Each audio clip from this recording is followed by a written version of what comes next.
সহ ফেরেশতারা আমার কবরে দিয়ে আসে।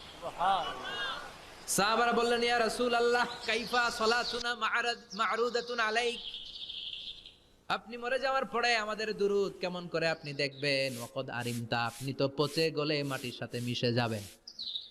বিশ্বনবী বলেন, ইন্নাল্লাহা হাররামা আলাল আরদি আন তাকুলা আজসাদাল আম্বিয়া, নবীদের লাশকে খেয়ে ফেলা, নবীদের লাশকে পচিয়ে ফেলা জমিনের সব মাটির জন্য আল্লাহ হারাম করে দিয়েছে।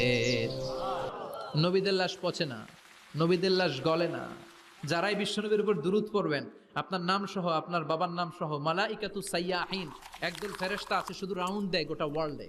কারা বিশ্বনবীর উপর দুরূদ পড়েছে, এই দুরূদ নিয়ে, এই নাম নিয়ে বিশ্বনবীর কবরে তারা পৌঁছে দেয়। চিল্লায় পড়েন আল্লাহু আকবার।